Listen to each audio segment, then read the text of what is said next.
And we're back with another episode of the Lakers Fast Break podcast. It's Gerald Glassford coming right back at you here for the Lakers Fast Break. Pop Culture Cosmos, where we cover the latest news and trends in pop culture each and every week, twice a week, wherever you get your podcasts. If you're able to, Josh and I uploaded an episode on the Pop Culture Cosmos on YouTube and wherever you get your podcast with our fall movie preview. Plus, we talk Beetlejuice. Beetlejuice having a Beetlejuice kind of weekend, the failure of Concord, and more. Plus, if you're checking out the Pop Culture Cosmos YouTube page, where you should like and follow, you'll also catch another conversation that I had with the guys from the Super BS Gamescast as we talked even more about Concord, talked about Astrobot, talked about all the stuff that's going on in the gaming world and more. So go ahead and check it out today, wherever you get your podcasts. Also, as well, of course, Inside Sports, Fantasy Football, the aftermath of week one in the NFL will cover for you this week on this latest episode. Plus, we will talk about how so many people missed out on some big name quarterbacks because they went into a different direction. I saw a lot of big name quarterbacks on both my waiver wires this weekend. So we'll go ahead and discuss that, plus everything football related as well. Plus, of course, Joe Soros here. He is the man behind Oxide 247 at LakersBall.com. And, of course, Simblades with a Y.com. And before I give anyone else a shout out, I got to give our members a big shout out for you guys. Sports Baby, Richard, Bloodhound, Xbox. The big shout outs for you as our members. Just $2.99 a month, and you will get shout outs from me on the Lakers Fast Break shows that I host. And you get special access, exclusive access to emojis, badges, little notes from me, and more. So go ahead and check it out. Just $2.99 a month right there for you as far as the membership is concerned. And, of course, big shout out to John Costa, Clutch Talk and Lakers Corner. Thanks for him for stopping on by on Friday. I know he's got some other stuff coming up for Lakers Corner and Clutch Talk. Also, as well, the Lakerholics crew. No Laker Tom, but we did have Jamie Sweet and Michael Heinrich. Hopefully we'll have them back all together on next week's show, so we'll wait and see. But Lakerholics.com for your info there. Also as well, Empire Chef TV, Lakers in 5, and of course, John McCallion channel, and Daniel Berry Sports Highlights. Yo, support all these great channels. Please like, subscribe. We're all working hard. But you know what? Do what Joe and I need you to do, because he is not happy that we went back under 1,800 subscribers. We go from 1,799 to 1,801 to 1,800, 1,798. Flip-flops back and forth, but you can help us out by liking and subscribing to everything that we do right here, the Lakers Fast Break podcast. Well, amidst all the non-news that's going on in Lakers land right now, one thing has come up in the past few days, and that is injury concerns for the Lakers as they head and get closer and closer to training camp. One of the injuries we reported on last week was Jared Vanderbilt, who may, according to Mike Bresnahan of Spectrum Sportsnet, may be out throughout the entirety of training camp and the exhibition season. Haven't gotten a confirmation on that as yet. And another injury was more confirmed as Christian Wood, his Vengeance tour has been put on hold because he did have arthroscopic surgery on his knee, and he'll be out for at least 8 weeks before he's back on the court rehabbing it again. So where are we at with the Lakers injury woes? We're not getting off to a good start here, health-wise is concerned, and here today to discuss that very thing is a good man indeed. It is the mastermind behind Simblades with Y.com. The guy that got my email just a few minutes ago. Big shout out to Douglas and Laker Nick. Always great to hear your thoughts at Lakers Fast Break at yahoo.com. It is Joe Soro. And Joe, I don't think after hearing the news, and as you said, you couldn't have put it any better than what Douglas did in his email. He said, F this team, F cool bro, F me. He himself, he meant, not us. I highly agree with the first two, without a doubt. The third one, I'll support it because he's with it. I guess that I'll support that. I guess I don't know the guy personally, but I'll assume he knows himself, and I'll roll with it. I got a really, really bad virtual smack today from Lakers ball. Yes. Really? Someone calling. That's a rarity. Yeah, one of the guys basically called me out for being. He said the podcast failed podcast. Although I had to reiterate. We're still doing the podcast. I don't see how we failed. I don't know how 400,000 views. I think he was just doing it to get under my skin. I think he got tired of the realism that I was dropping on Lakers ball. But I did respond with 200,000 audio downloads. Well, I was gonna say it was at 90 when I joined, and now we're at just almost 1,800. I said, I don't. If that's failure, I guess that's failure. But he didn't respond after I explained that.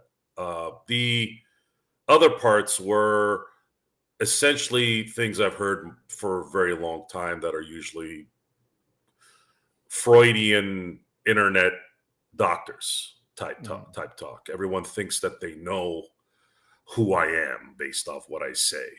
They think I'm some guy who's in a corner suffering from some insecurity or some unfulfilled aspirations. I guess they can't just figure out that sometimes people just say what's going on, and it bothers people. So I gave him the benefit of the doubt.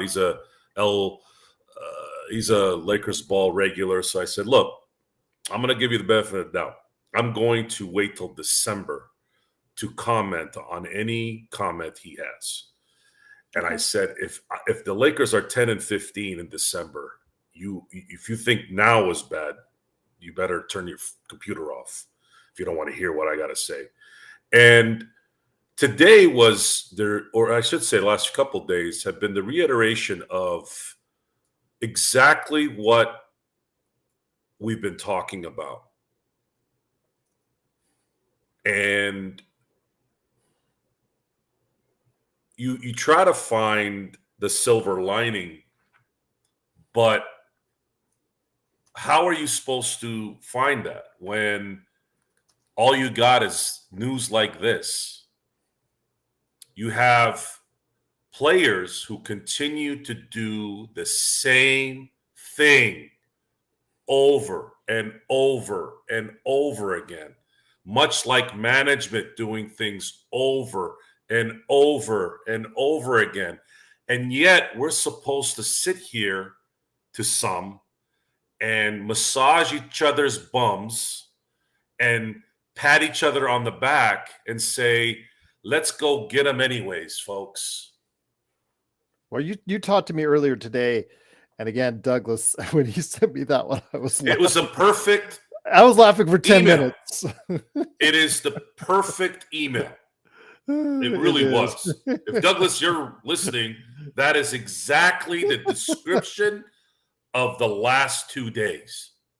Seriously. It's I just want to say this. I want to say this. You pointed out earlier, though, who's not getting wind of this sooner? Well, I told you that the Lakers reporters are too busy getting married because Dave McMenamin and Malika Andrews, they got married. And now Jovan Buha got married, I believe, this past weekend as well. So they're all distracted. They're all over the place. So now's a good time to go ahead and get all those Lakers injuries news under the radar so that maybe no one will notice. Well, guess what? Today we noticed, Joe. And even if they were available, almost everyone in the media now are handcuffed. Because if they're not handcuffed, they're going to be ostracized. And that's the kind of system they've created. It's very totalitarianisms. I know that's not a real word, but I don't want to turn this into a social discussion, but in terms of their operation, anytime there's been someone that's criticized them, being critical or maybe bringing out some news that they didn't want out, all of a sudden they end up getting cut from the inner circle. And for some weird reason, the Laker fandom doesn't understand this. And the reason why they don't is because they've allowed this to happen. We've allowed fakeness to determine what is quality based off of feelings or hope, empty hope, whatever it is. We didn't predict that Christian Wood would have some arthroscopic knee surgery. We didn't predict that Vando would be injured already this year. But what we did predict subtly is that these guys aren't going to do jack shit for this team. So it's irrelevant why or where or when. It's just now it's like kind of stamped. It's September 9th. Training camp starts in 2.5 weeks. And you now already have whom would have played at least a backup role to help AD rest, maybe, and the guy that's supposed to be your number one defender, besides AD, obviously, the perimeter-wise. And now you're not going to likely have those guys to start the season. Why? I don't know. Something happened, or someone made a decision late when they should have done it early. Who knows? It doesn't matter. All that matters in the end here, guys, is the results. And the results are going to hit you hard, fast, and permanently. While we're not going to say, we told you so, I'm not doing that. I'm not going to say it. I will never say, I am not going to say, we're going to be here to tell you that. No, you guys just decide what you want on that. What I'm going to say is, you watch. And then when things start to develop, we're going to do the play-by-play. And it's going to be, God help all of you who are sitting on your hope, because we're going to tear that hope into shreds. And you're going to sit there and either quit or you're going to watch. And I don't give a shit which one you do. You're still going to hear it. And that's how I feel right now.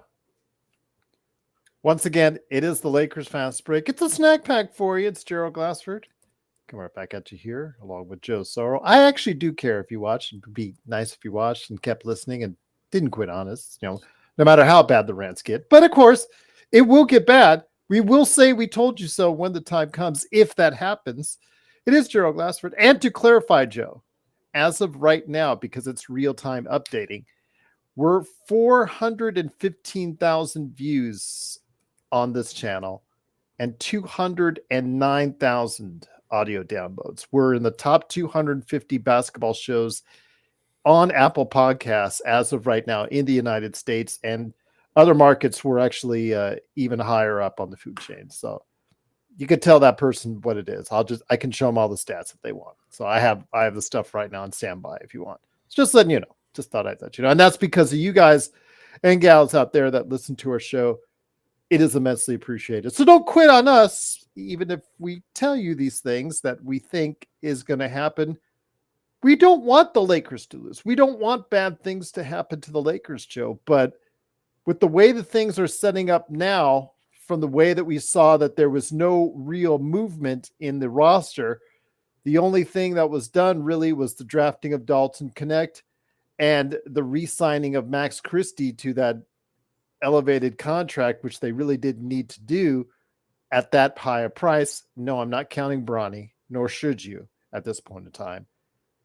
It doesn't look good because, Joe, we've been saying for weeks, I've been saying for weeks, you've been saying for weeks that after man number 5, there's a lot of question marks on the depth of this roster.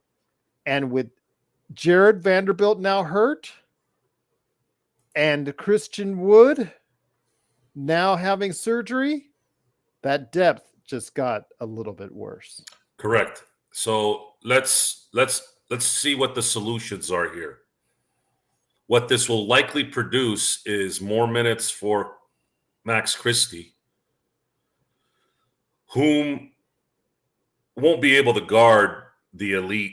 I mean, no one really can guard elite small forwards or even power forwards, which more like are But he's SPFs now. slight a build in the He's first slight a place. build. He hasn't really put a lot of weight on from what I've seen. A little bit, I think I heard, but not a lot.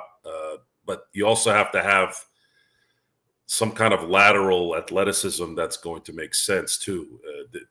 I have to keep saying this, guys. The NBA basketball players that are at a elite athletic level are just, you have no idea how freakish these guys are. And if you're not going to be able to stay in front of these guys, there's two things in the NBA that are just amazing. The fact that you have 6'8" guys that can jump out the building and move like deer.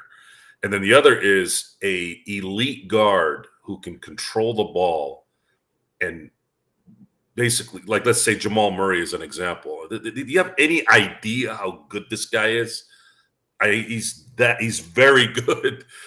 And you're asking guys like Max Christie and guys like Vanderbilt, when they are healthy, it's already difficult to do that job, let alone not be available and not be focused and not be ready.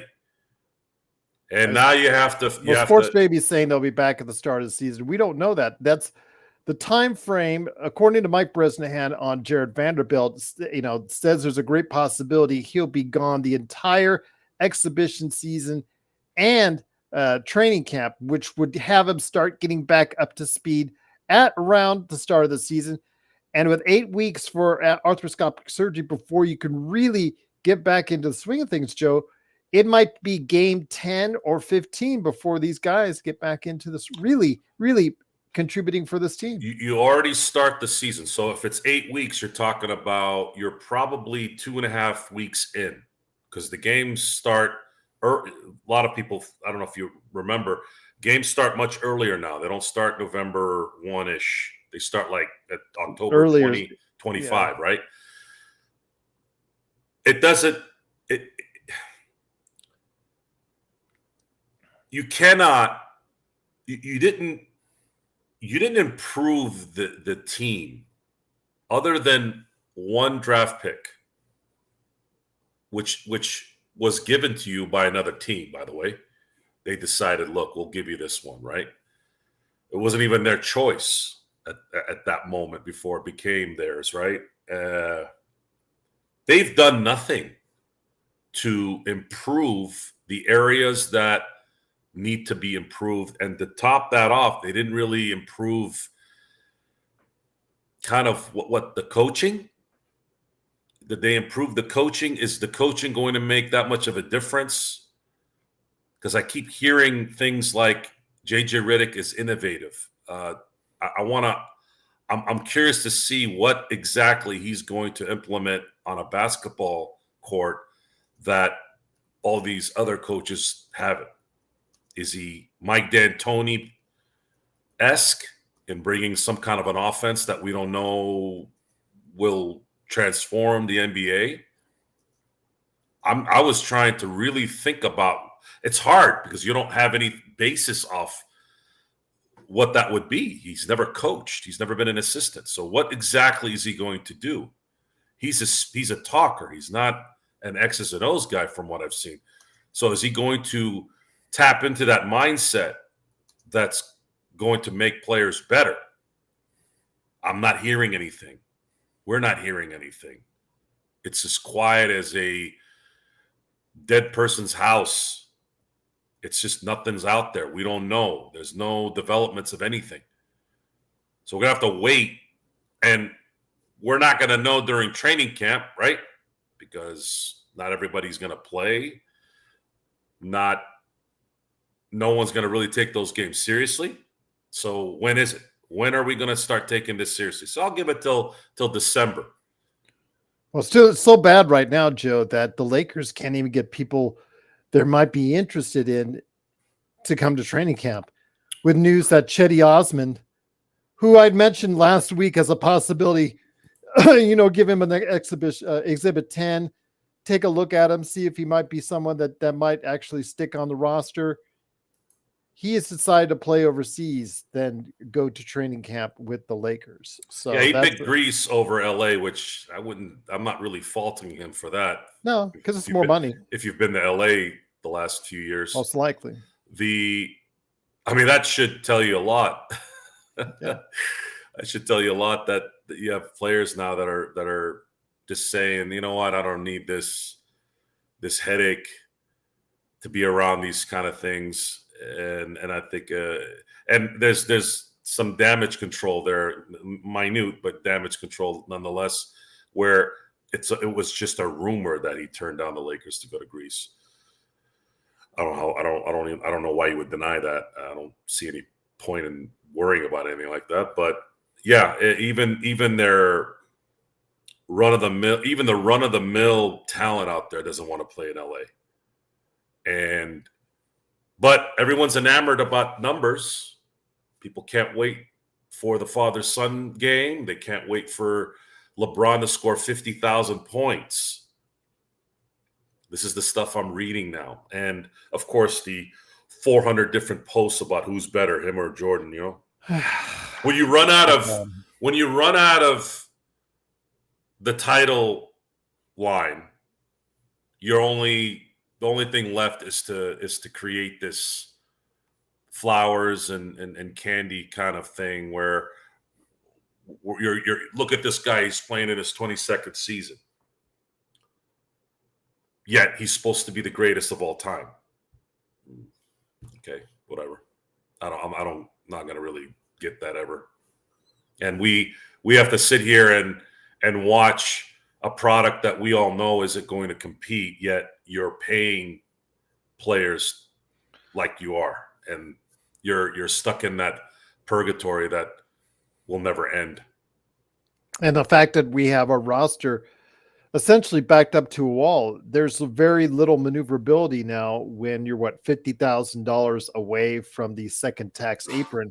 And there's a clear edict by Jeannie Buss to Rob Pelinka saying that this team should not go over the second tax apron in order to try and improve the team, at least not with what assets the Lakers have right now. So it's kind of disappointing on what we can do. So all those trades that are out there now, all those mock trades, all the Laker Toms and other places, other stations, other channels that are asking and trying to tell you, oh man, the Lakers should trade for this, the Lakers should trade for that. Remember, they are very limited on what they can trade for and what they can trade with because of how close they are to the second tax apron and the fact that they only have 2 draft choices. So yes, Jeremy Grant trade could be in play, but who do you give up to get Jeremy Grant? Not going to be Vanderbilt's contract. Who would want him right now? Are you really going to look at Gabe Vincent? He only played 11 total games last year. Can't be Christian Wood. He won't be added on it because he's injured. Your options really come down to Rui and Austin Reeves time and time again. They don't want D'Angelo. Why would you want D'Angelo if you've got Scoot as your point guard right now? How is he going to develop if you put D'Angelo there? So again, whether it's Zach LaVine, whether it's Grant in Portland, Joe, the options in improving this team are really quite limited by what Rob Pelinka has done with this roster already.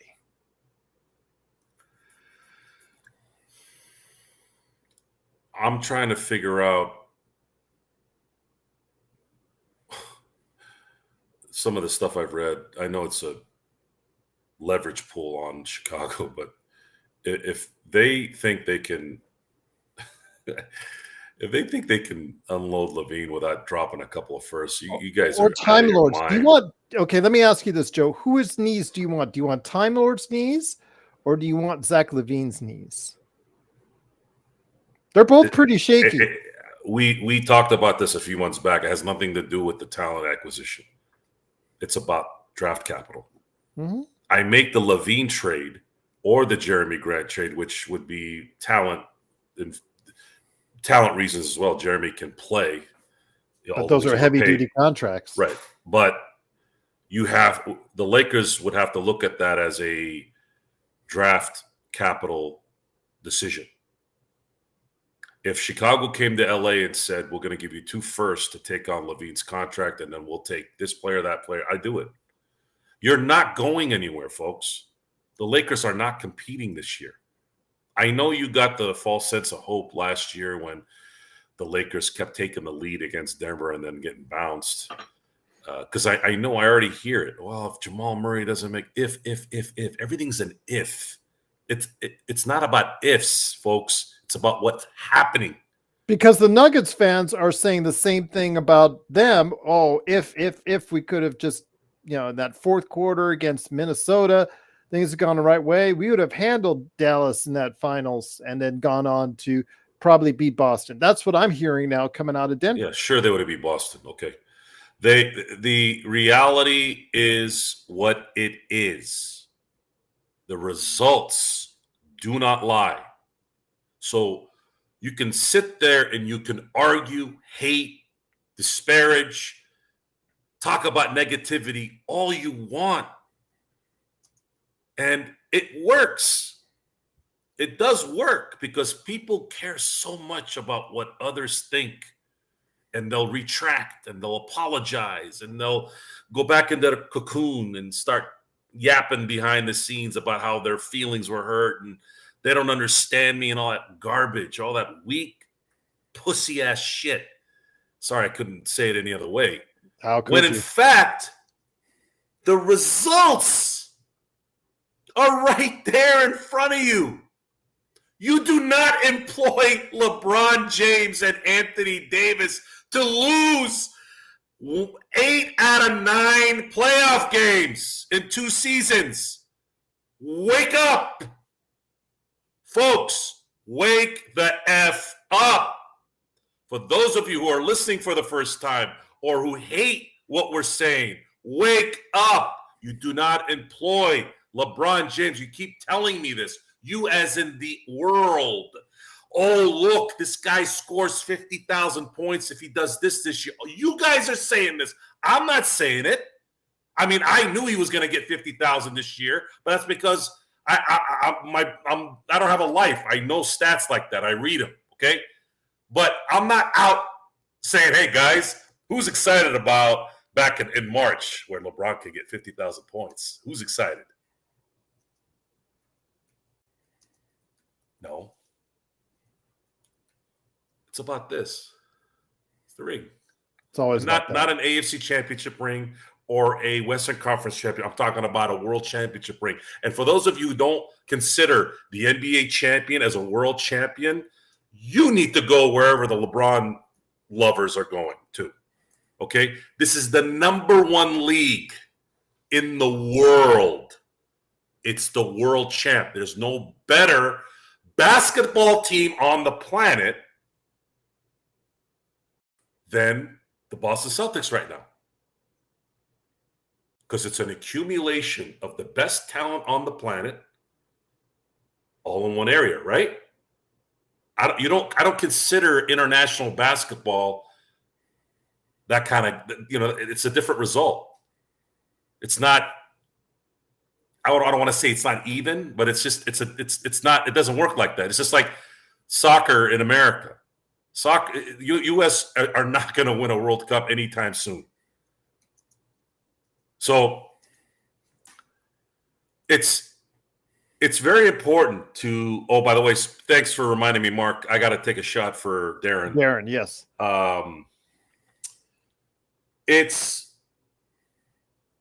He's still about. It's coming. Well, hold on. I wanted to say you said 50,000 points. He's about 9,600 away. 9,500. Yeah. No. This is for playoffs included. Oh, if you include playoffs. Yeah, oh, okay. Yeah. Yeah. That's there you go. Okay. So it's not very hard to dissect someone's psyche within all this. When you start to lose the argument, you start finding other things to justify your lame excuse. Right now, the lame excuses is, well, 50,000 points. Well, he's playing in his 22nd season. Well, LeBron still looks like he can jump out the building. Okay, that's nice. That's nice. I saw Jordan dropping 50 points at 42. This isn't something new. And I'm pretty sure if Jordan wanted to play another 3-4 years, he probably could have. What's the point here? I'm not interested in LeBron's legacy. I don't give a damn about LeBron's legacy. I care about the Lakers' legacy. And right now, there are two entities on this team that are destroying it. It won't be destroyed completely. There's just too much cachet there, obviously. 17 championships, greatest owner in sports the last 40 years, 50 years now, almost. But Jeannie Buss, Rob Pelinka, and LeBron James have turned the Lakers. It was different when it was Jim Buss and that little window. At least that window had an excuse. And the excuse was they had no talent. It was Ryan Kelly's and Tarek Black's and Rob Socrates. Like, you had how are you going to win with those guys? What makes this worse is that you have arguably the greatest player of all time, Anthony Davis, who's in his prime still, and you're still sucking ass. And not only that, your management blows. So it's worse. You've gone through 3 coaches already. In what, 5 seasons? It's just not, and this is, I just feel like we keep going back to the same Actually, technically 3 and 3 seasons. It's the same discussion over and over again because they keep doing the same thing over and over again.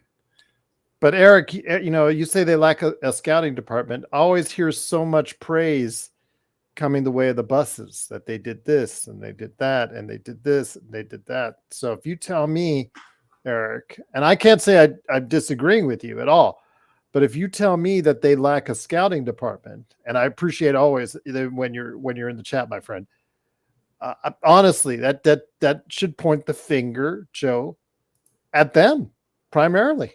Because if the scouting is a problem, it starts with them.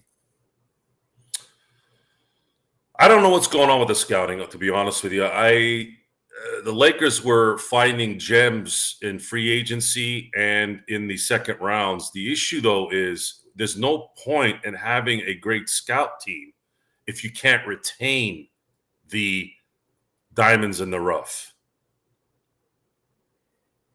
They've retained hardly anyone other than Reeves.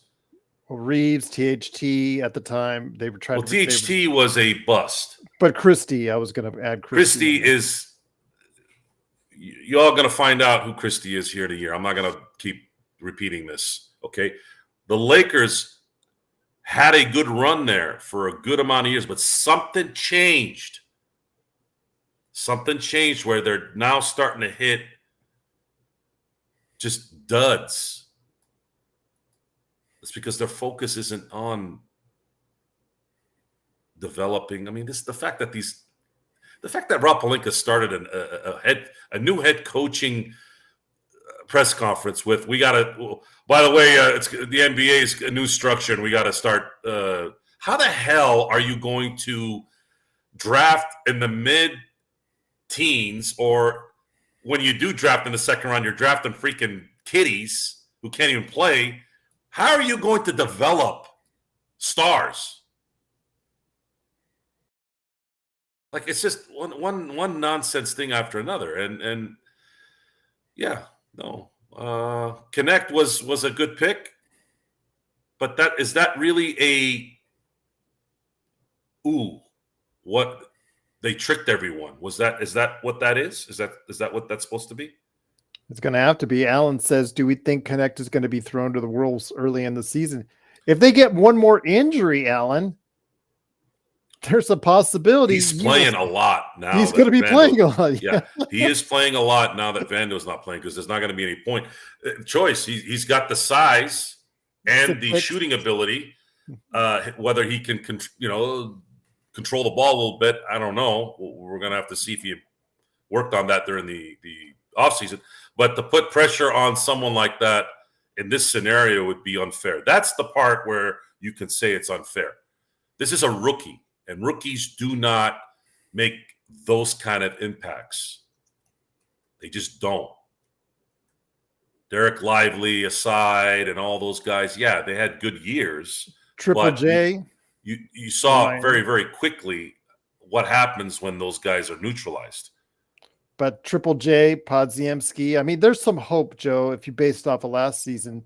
Triple J, Cam Whitmore, Podziemski, Rodell's guys, because he always says such glowing things about him. And I'm being very facetious when I say that, and you know it in his emails. Those three guys played well for their teams. I mean, if there's any silver lining, you may say, okay, yeah, this draft wasn't as deep as other drafts, but maybe the Lakers did find a diamond in the rough. You just got to keep your fingers crossed. Yes, but guys like Pods, no matter how good he played, guys like Triple J down in Miami, no matter how good they were, they can't carry those teams. Yeah, the Golden State didn't get into the playoffs. No, Miami was a quick and that's not out. Their job is to supplement being where they were. And even star players like Victor Wembanyama or Chet Holmgren, they're not at that level. Basketball is very difficult, especially for new guys. That's a lot to ask, Alan. What if he plays like Donovan Mitchell his first year? That's a lot to ask. Again, I've said it on the show, Alan. You've heard me in recent weeks say, if he plays at a rookie of the year level, that may be something that can keep us competitive in the Western Conference. But that's a very tough ask. Even in a weak draft year, Joe, for a 17th pick to be the rookie of the year, that's a very tough ask for anyone. Man, if he's in the running for rookie of the year, then this might be one of the worst drafts ever. And that's not that's not a detriment to him, but it's not enough. It won't be enough. It's just not in the cards in the NBA for a rookie to even Shaq his rookie year, and he had a phenomenal rookie year. Even he couldn't take Orlando to the playoffs. It's very hard for rookies to make that jump. I would say it would have to be a unique situation, much like if Detroit had picked Carmelo Anthony instead of that disaster from Europe. You would have had him. I'm positive that Detroit would have beaten the Spurs in 2005. And it would have been very, very likely that Detroit team could have probably won in 2006. Yeah. But that situation was very similar to kind of the Kobe thing, but I think that team was a little more ready to win. Whereas you had these top-notch talents going into a team that was already a championship contender, which is very rare usually for a rookie to do. So other than that, what have you had since? You've had the basics. You've had the great rookies and the great players that became what they became, being great rookies in rebuilding type teams. They're just and for Connect isn't that player. He's a role player. He can be a valuable role player. Someone maybe like Austin Reeves in his first year. Well, maybe he can shoot a little bit better, but it's not going to be enough. He will get neutralized when he starts playing the elite teams during the playoffs, and his defense is the big question mark in many people's eyes, in my eyes. So we'll see how long he can stay on the floor. But if he's Darko Milicic, that's who it was. I totally forgot who it was for a minute. If he can get close to 40%, right away, not do too bad when he hits the rookie wall, because they all hit the rookie wall, and then come out of it playing pretty good, then that might be a good sign for the Lakers. But again, that's just a tough ask. You're asking the kid to do something. I know he's an older rookie, Joe, but that's just a tough thing to ask for anyone coming in their first year in the league. Arguably, well, I don't know if I don't know if this guy's the best rookie ever, but the best rookie season might be Wes Unseld. Wes Unseld won the MVP as a rookie. Most accomplished rookie was Wes Unseld. The greatest rookie I'd say since I've been watching, because I can't go off Magic in '79. I was only 2, maybe 1 actually. I saw the NBC game. Best rookie might be Tim Duncan. Awesome. Best rookie in 33 years of watching basketball coherently and understanding is probably Tim Duncan. Really? Yes. Because he was first team All-NBA. He came out the gate guns a-blazing. He did. He was that was probably the best. And then a year later, he won a championship. Sports Baby says $7,000. Probably thinks Bronny is the best rookie.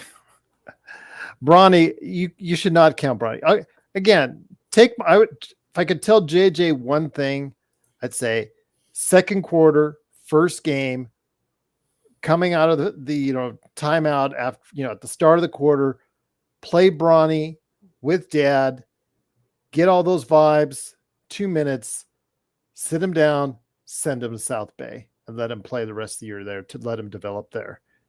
The kid's not ready for the NBA game. We saw that clear as a bell in Summer League. I don't know why you guys even count on him at any part of the rotation this year. I think it's absolutely insane if you do.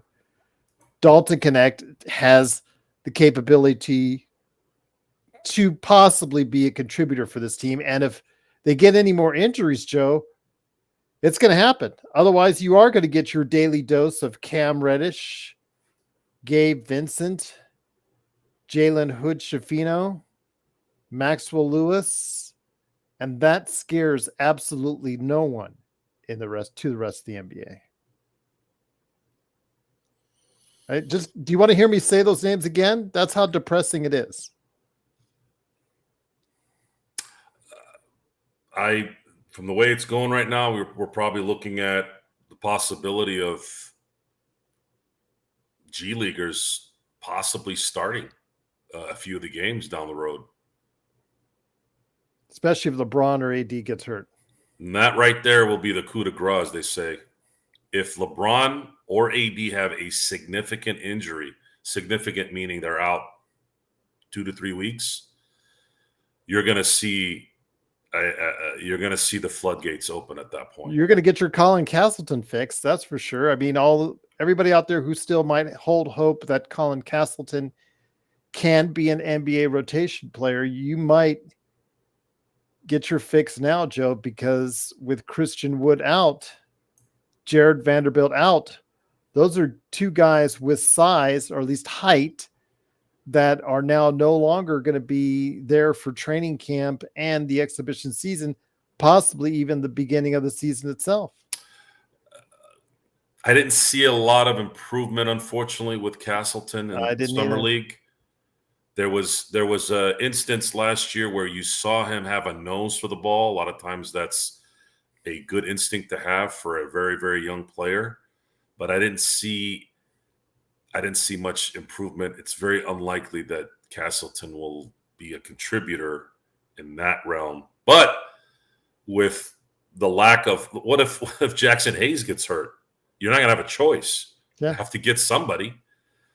And that's going to be scary because – and then now they have to play cap gymnastics, Joe, because if Collins your only backup with size, they have to bring in someone – and you can't just waive someone because you're still paying their contract. And again, I mentioned they're right there against that second tax apron. So their cap gymnastics will get really crazy if Jackson Hayes or AD gets hurt. If there's significant injuries by more than 2 or 3 players, we're gonna also have those games where they might only suit up 8 or 9 people. That's how bad it can get. Do you remember the Cayman game? I do. That was I do awesome. remember that I game. was laughing hysterically watching him lie on. No one believes it until it happens. It's happened, folks. It's That was happened in our crazy. lifetime, and it's happened recently. It's just not 1973 when the NBA was tape delaying games. This was primetime TV availability. It was a K-Cal game, I think, to be honest. Well, K-Cal game or not, it's the Lakers in 2000 were the NBA is since 1984 has been a live national sport, not league. And the fact that you had an LA Laker team where they couldn't suit up enough people, it's a travesty on them to and in their skill sets. It's not good. It was actually 2013, or was it 2014? Forgetting the day because it was that season. That's what I'm looking up now, trying to figure it out. It was February 5th, 2014, on the road, and I will know it was at Cleveland. I remember that distinctly. Yeah, no one wants to go to Cleveland. That's probably played a big part in it. Anytime they would interview Phil Jackson about his coaching availability, I remember back then, he'd always throw in a Cleveland comment like, you know, you'll be coaching, and then all of a sudden you realize, I got to take a trip to Cleveland and start thinking twice on whether you want to retire. Still got to pay them, though, Darren. If you waive them, you still have to pay them, even if you stretch it out. The Lakers being so close to that second tax apron, they can't even afford the luxury of waiving and stretching a player, Joe, because if they waive and stretch someone and they still sign with someone, I believe they would still go over. They're that screwed. I cannot read all 1,400 pages of the CBA. I just don't have that time. I wish I did. But as things start to trickle in more and more, it adds to the fury of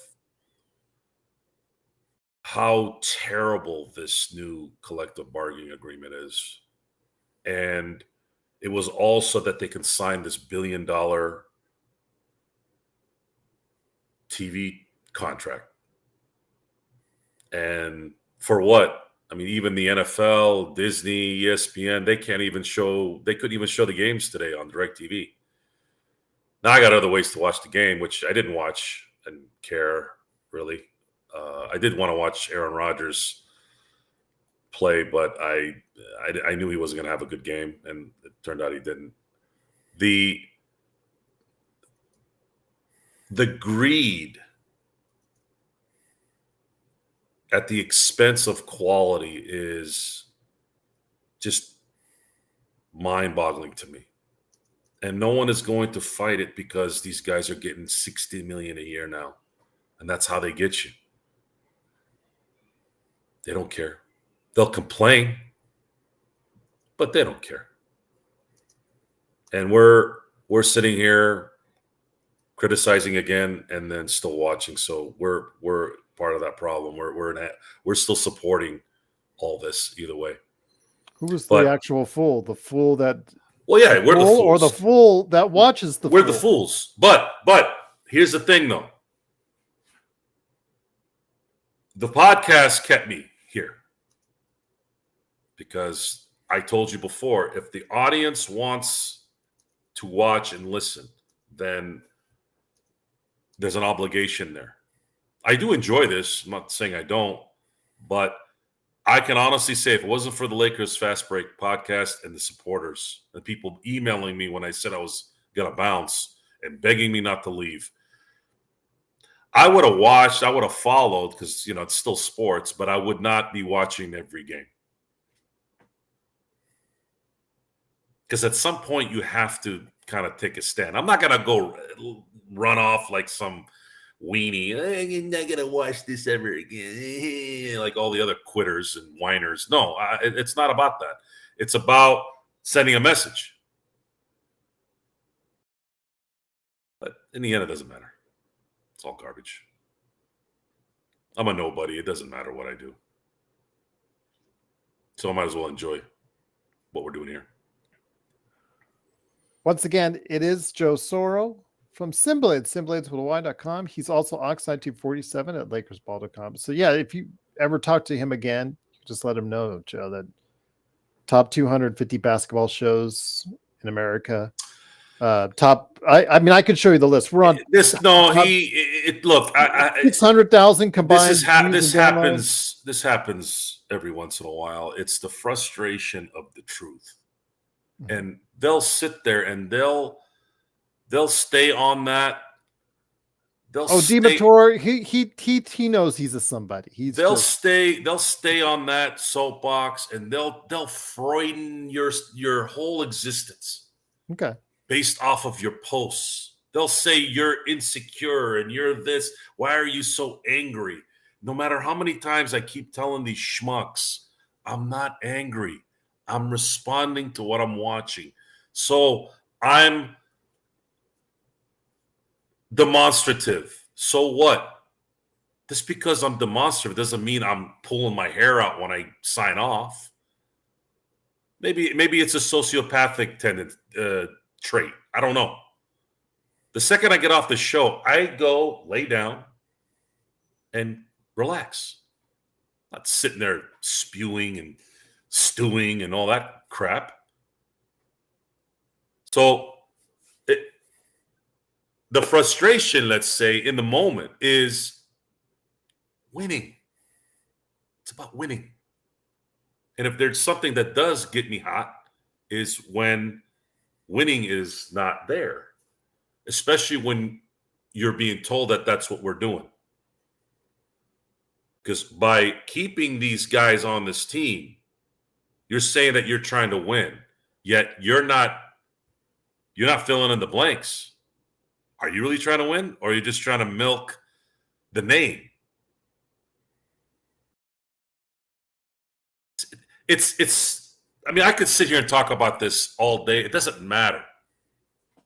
People want to believe what they want to believe. They want to feel the way they want to feel. That's why all these TED Talks and all these books about inner spirits and being positive and all this stupid horse shit that's just constantly being thrown to you.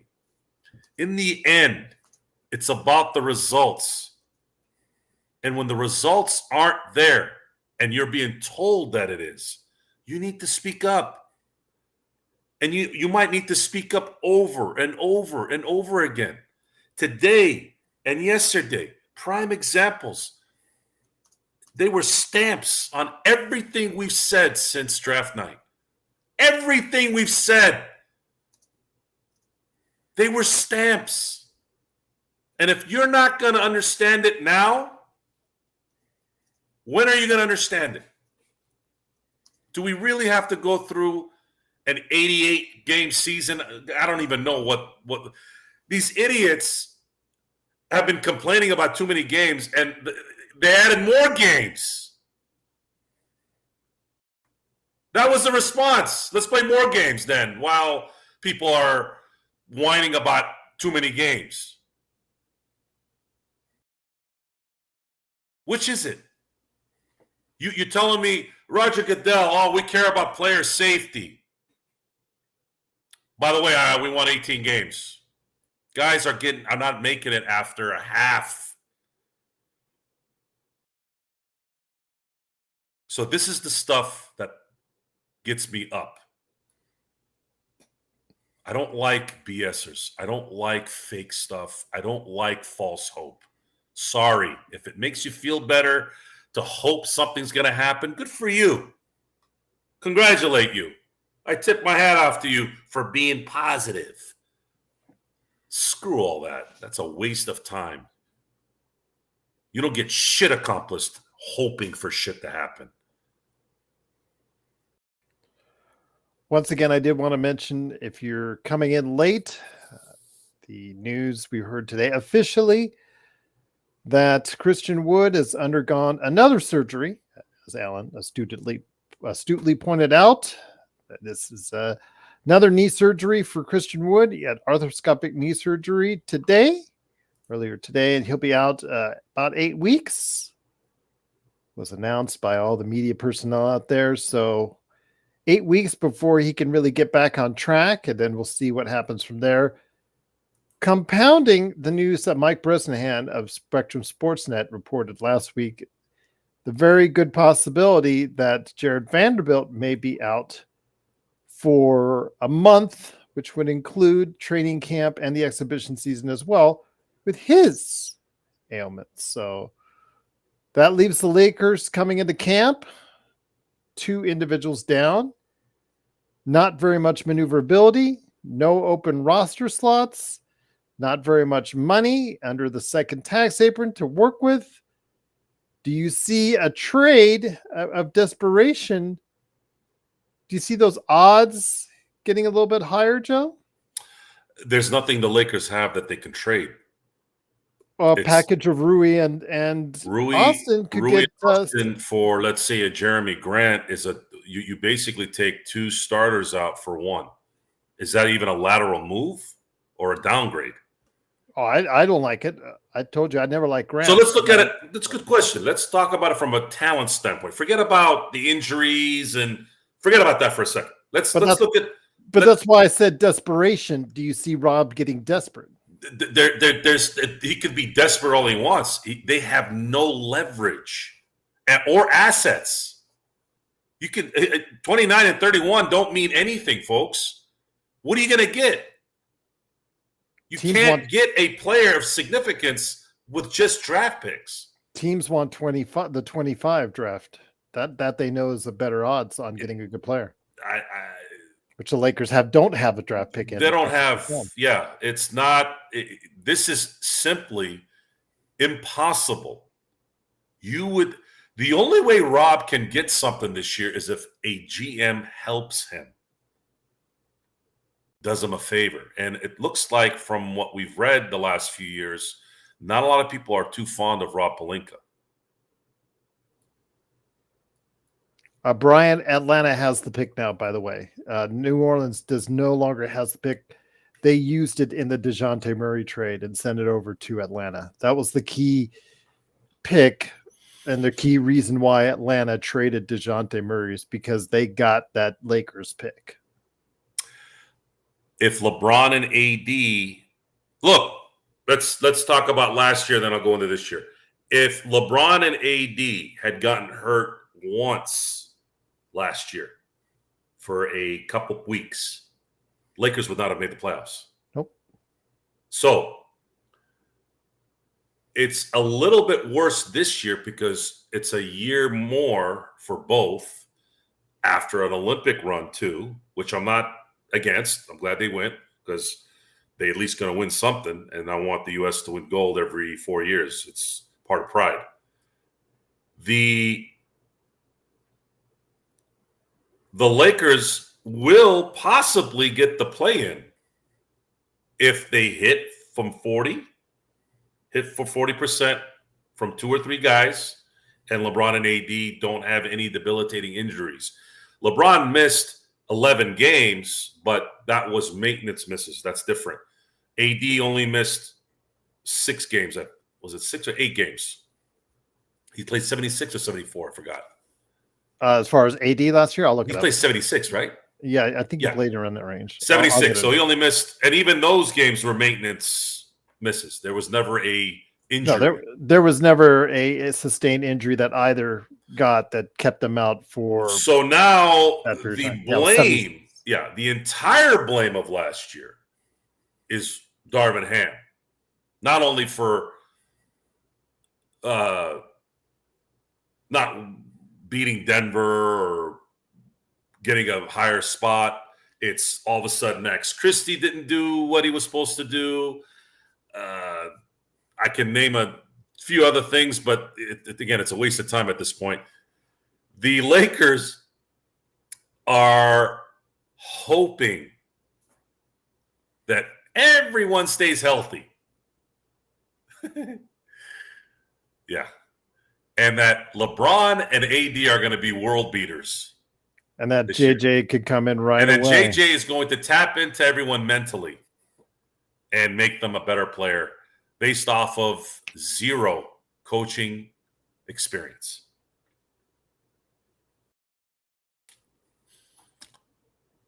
So I want you all to really absorb that, because I think we've been saying it, but I want to keep saying it until you really have it in here. We keep getting told that we're wrong and that the Lakers are going to do this. And we're right. We're right. We're not wrong.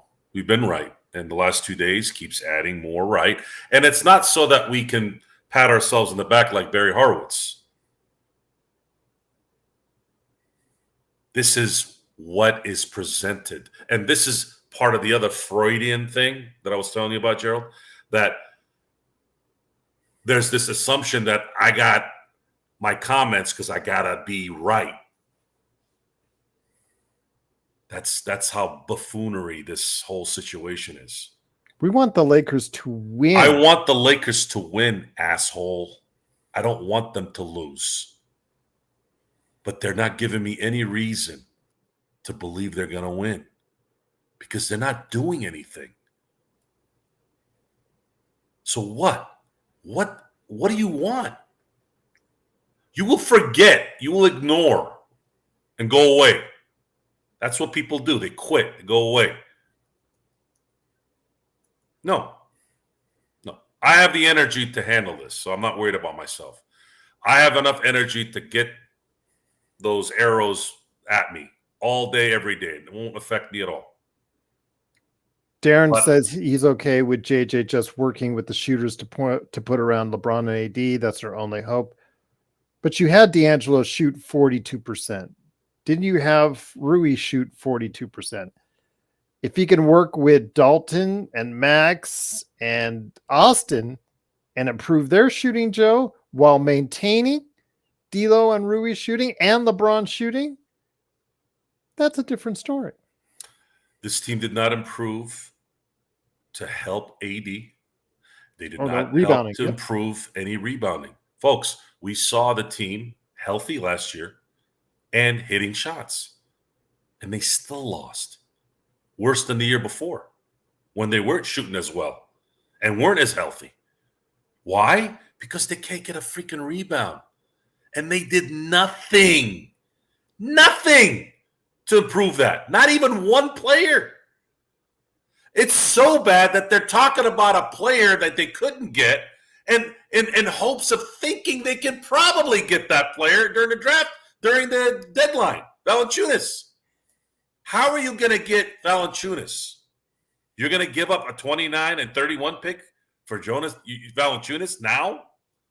No. You're not giving up your future for a backup center. You needed a backup center through free agency or in some kind of trade.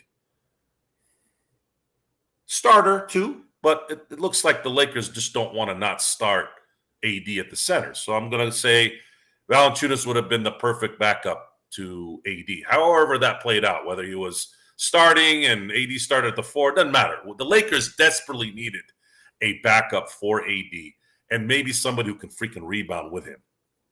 And they didn't solve that problem at all, and that was the issue, folks. That right there is what's been killing the Lakers. Offensive rebounds on both sides. They did not address those one bit. And now you're going to have to rely on AD and Jackson Hayes. Or you're going to have to rely on JJ Redick being able to total recall players like D'Angelo Russell, Austin Reeves, and Rui Hachimura to not only guard on the perimeter, but also crash the boards. You tell me, those who are knowledgeable in basketball, those who watched all 89 games last year, I want you guys to tell me which player or players are going to be able to do that because JJ Redick's on the bench. Alan, I think that Jonas wanted the security of 3 years. He knows he's getting traded. He knows he's getting traded probably sooner than later, but he wanted the full 3 years on the contract because he is 32. But Joe, let me hear this out. Okay, if you have the choice as a general manager to sign Jonas right around $10 million a year, because that's what he's being paid, $10 million a year over 3 years, for $2 million less a year, you're going to sign Max Christie to a 4-year deal worth $32 million. but you could make the money work. You can make the logistics work by trading one of those minimum contracts away. What would you choose, Joe? Max Christie or Jonas Valanciunas? Unfortunately, the way the system is set up, that they weren't going to be able to pay Valanciunas the money he got in Washington, even if they did want him. Well, it's only $2 more million a year. So they could have done something with one of those back, Sure, they could have Reddishes. maneuvered. They could have maybe maneuvered something there, but that would have likely meant that they would have to give up some kind of asset that they don't have for a second rounder. Give up, yeah. Do you think that would have? You don't think? Let's just say you could have done it. Let's say you could have worked, that part. Would you rather have Jonas at 10 million or Max Christie at 8? I mean, that's an easy answer. It's not even the question. I know what I want. I would want. Jonas. They needed Valanciunas was exactly what they needed. Uh-huh. They needed that guy, and that guy is not unattainable, folks. A lot of times it's that. I think the frustrating thing is you look at the Celtics, and they were competing for the last 5 years, and they still were able to get someone like Holiday.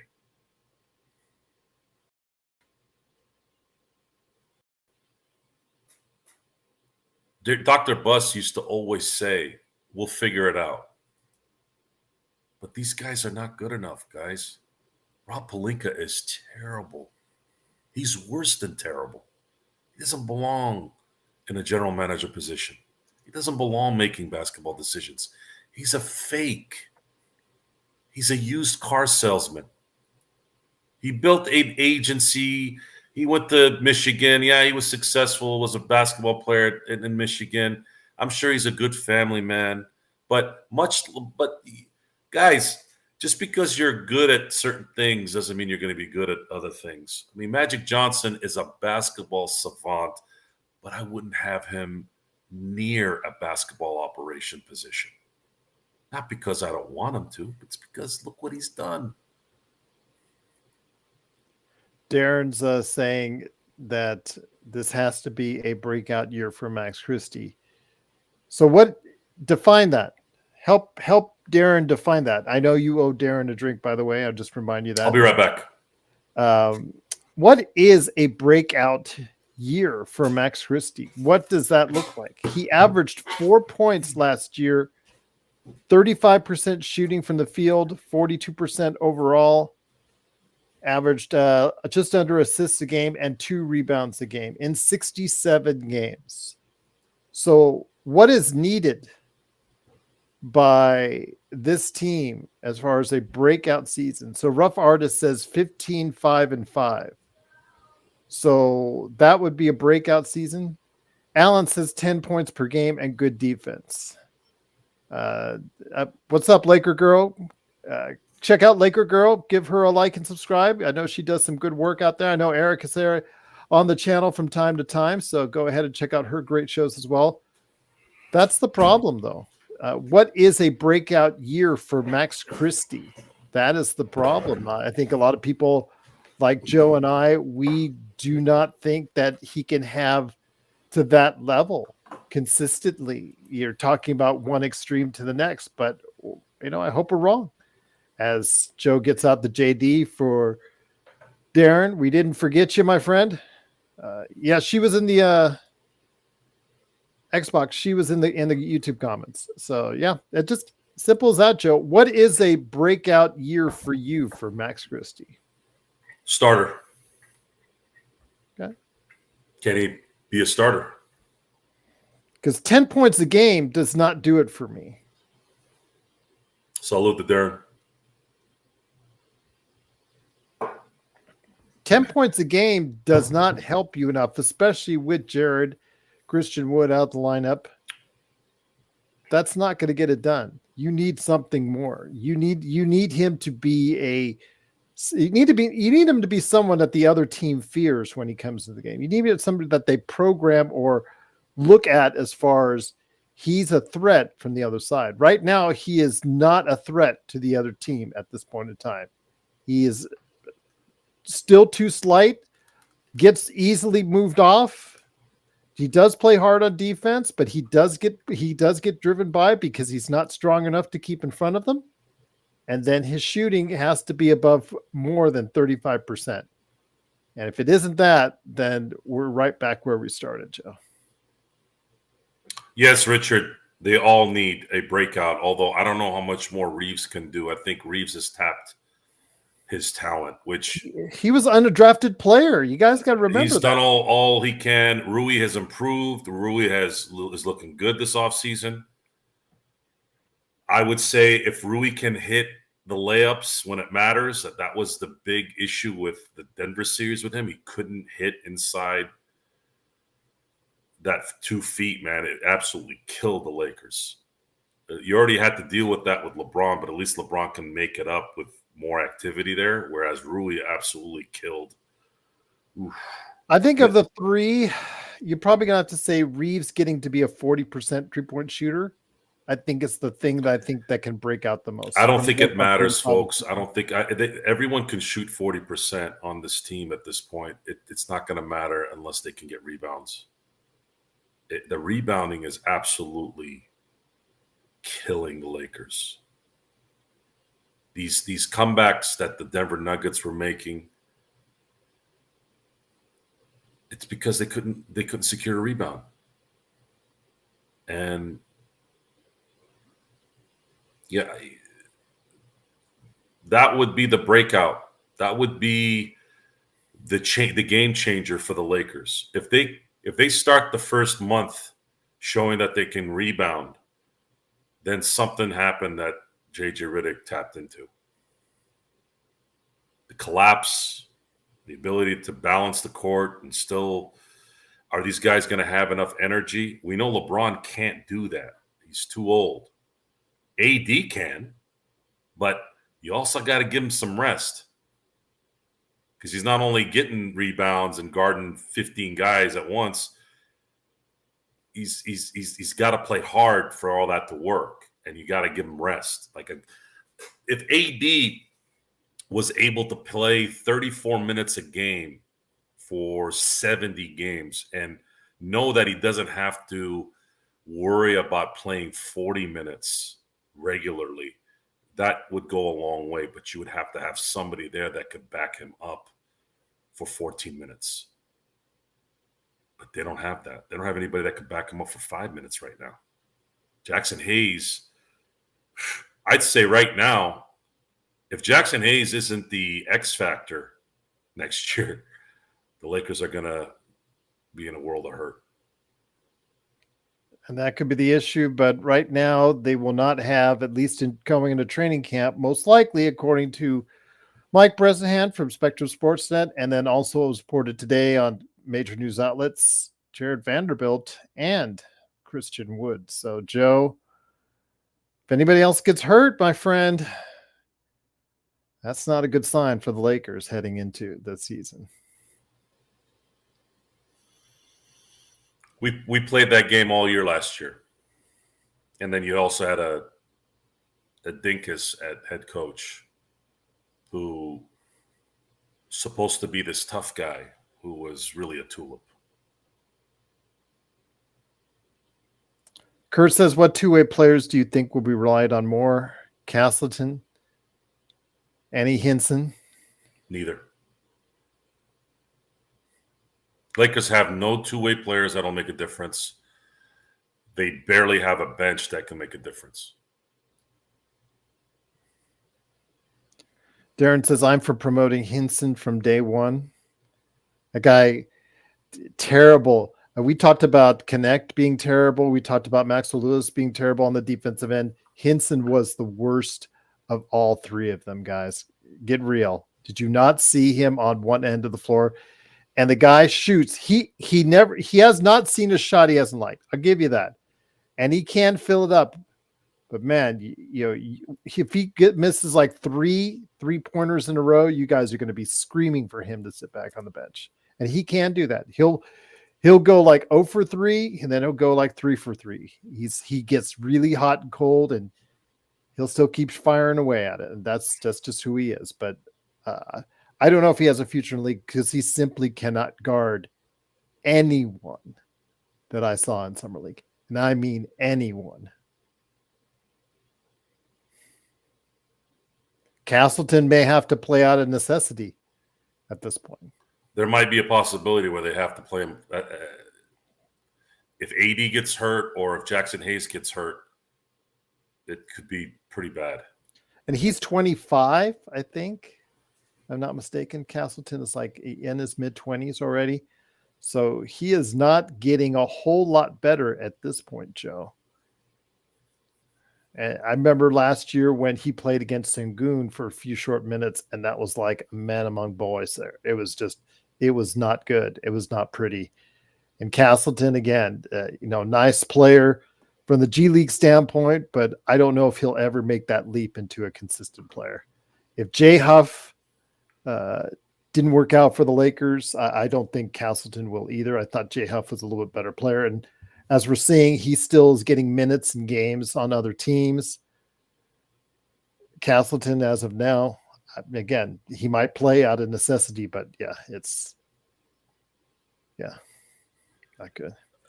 Oh, Moses Brown. I think I wasn't thinking that we would talk about the Castletons and the Hensons in this. At this point, what can you expect? Because the Lakers just have. I didn't really. I was thinking at this point that bad on the bench. We can discuss the replacements of someone like Vando and Christian Wood. The replacements, sadly, would be more Max Christie and possibly playing Connect more because you're going to need to. And then Jackson Hayes being the backup center who we would need to play probably 20 minutes a game if you don't have Christian Wood. It's either that or run AD for 40 minutes, 38 to 42 minutes. Alan's got a good question. Who is the backup power forward? Connect? Rui, LeBron, they back up each other at power forward? Sure. When LeBron's not playing point guard. Yeah. So this is a team very bad in depth that Rob has created. Reddish would be nice to talk about. I just don't know if he's going to play well at all. I mean, there was that last November, Eric, where he, on the defensive end, was doing well enough to keep himself out there. He had led the league in steals, I think, at that time, just before he got hurt. But you saw how badly he was from the outside, and you saw that he can't even drive to the balls in the basket. It was almost like Westbrook, actually worse than Westbrook. It was ugly. His drive to the basket, Joe, I think is probably one of the worst I've ever seen last year. The way he was driving the ball to the basket with zero confidence. He was swinging his arms left to right to try and avoid the traffic. Yeah, it was really bad last year. So maybe he's turned his career around. JJ can work some magic with him, but man, we're reaching pretty far in order to try and make something out of nothing. Vanderbilt's not going to start the season healthy.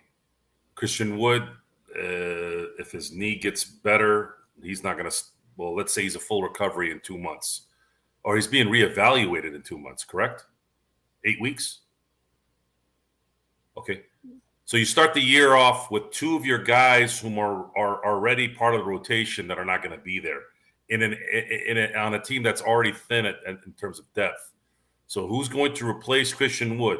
Jackson Hayes is going to play more minutes, probably, maybe. And then Vando is now there's another the one perimeter defender that you have is not going to be available on a team that's suffering already from having perimeter defenders. So now you're going to need Max Christie and Mr. Connect to pull that weight. Brian Green That's your solution right now.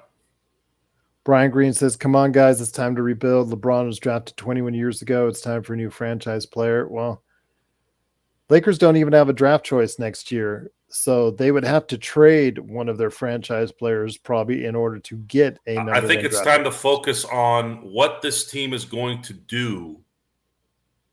What is this team going to do with its current construction? We cannot assume if they weren't able to make anything happen when they could have made it happen, what makes you think they're going to make this run this year happen? Because teams that are going to trade players before the deadline are looking for capital, draft capital.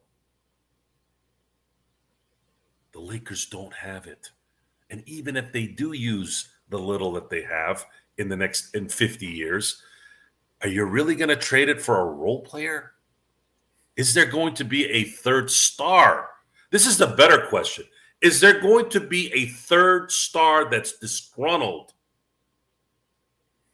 Not a third star like a Giannis. No, that's never going to happen.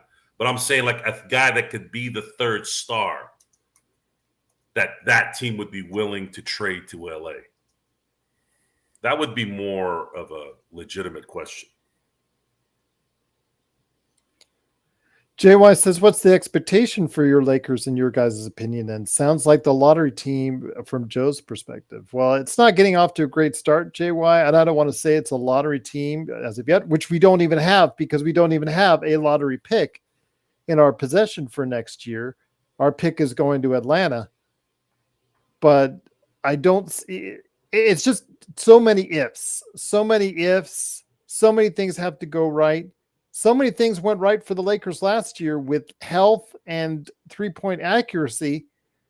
And still the Lakers had the season that they had. And now you're asking with a whole bunch of Western Conference teams that did things to improve and the Lakers just stood pat for things to get better. That's the problem. As more injuries pile up, Joe, that's the problem. We just don't have the ability to change on the fly like other teams. The Lakers have a favorable start, and they haven't had that for a few years. Minnesota is a tough team. I'm not saying the first game isn't going to be tough, but they have a break pretty early.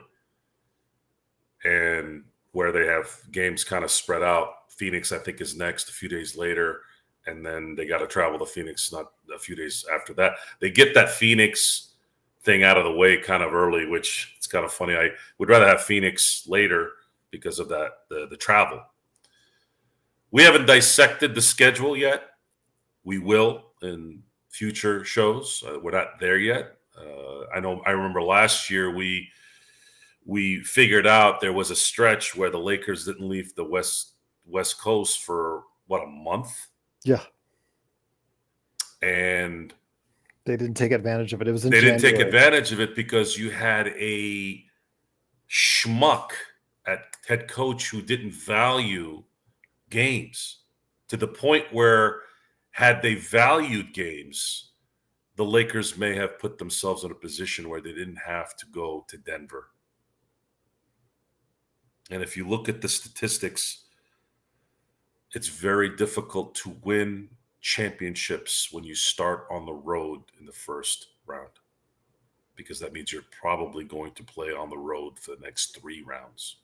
Only one team in 33 years has done that. Can't believe I'm saying this, Joe, but Scottie Pippen Jr. has done a lot of things since he's left the Lakers that I didn't think he was capable of. And he's still small, but the kid is actually going to earn a spot on the Memphis Grizzlies team. He's already got one, in my estimation, and might play a nice rotational role for them as a backup point guard. Would you rather have him at this point on a cheaper salary than Gabe Vincent on his? No. Scottie Pippen Jr. is not good enough. Sorry. I commend him for improving, but no. Okay. Gabe Vincent's a better player than Scottie Pippen Jr. We'll see if that pans out. Last year didn't work out like that, but hopefully Gabe Vincent can actually be on the court to prove You're right on that. I don't. The focus is on competing for a championship. I'm not interested in players that can make a roster. JHS, do you think he can break out? JHS was a bad pick from the beginning before we even saw him at Summer League. That was a bad pick.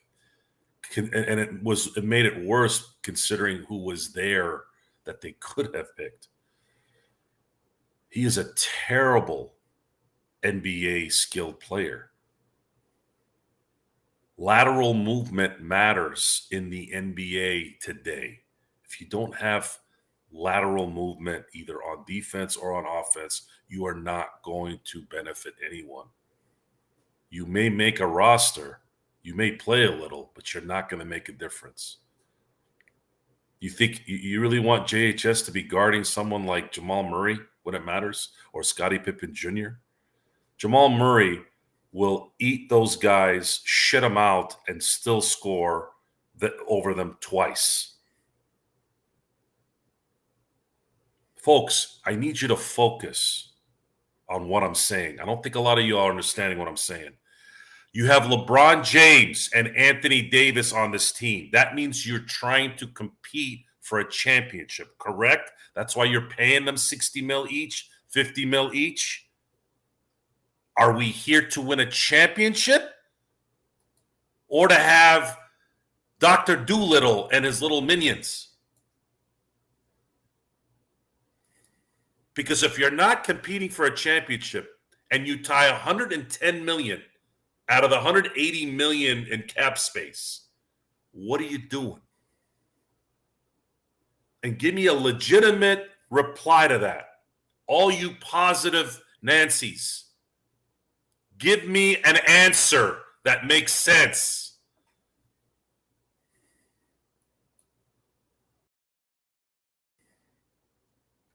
Scottie Pippen Jr. and JJ. Who cares? Who cares? These guys are not going to do anything for you. Can you figure out another way? No. We know the system. We know what the Lakers can do because there's rules. They put themselves in this position because they managed their roster so terribly that they're stuck. They had to ask LeBron, what was it, $45,000 less? Whatever the hell it was, $1 million? For what? So that they can give his son a 3-year guaranteed contract? Wouldn't it have just been easier for him to give him money? But I'm the wrong one. I'm the negative one. I'm the one that smells horse shit, yet I'm supposed to smell roses, right? Oh, you're a hater, Joe. Hater to what? I don't give a damn about LeBron James and whatever he does. Outside, wherever he is, the decision, Akron, even though every time I hear something about Cleveland and he's from Akron, like, what's the difference? It's like saying, hey, I'm here for San Francisco, but I was born in Sacramento. I care about the Lakers winning. And when there's an issue there, I'm going to talk about it. I don't give a shit about who LeBron James is. I don't care. I don't care about who he is. If you're not going to be about winning championships, yet you're saying it, I'm going to call you out. I'm going to call everybody out. I don't care who it is. Because you're all liars. You're all fake. You're all busters to me. And most people are. And I'm sick of it. I've been sick of it for 10, 15 years. Tired of it. You go on any social media now, all these stupid-ass idiots with their filters and their fake horse crap. No. Never. No.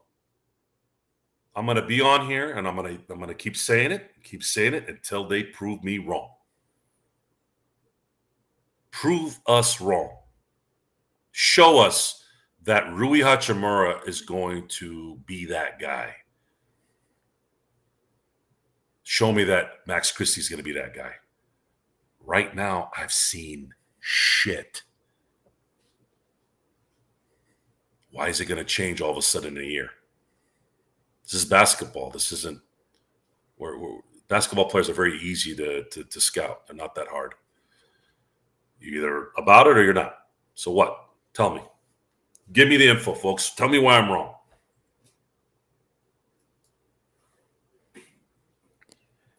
And on that note, it has been the Lakers Fast Break Podcast. Good crowd tonight. That was the fastest 90 minutes I think I can remember on a show. Yeah, absolutely. Because usually I'm like ready to bounce, but I don't know. I feel like maybe it's the drink.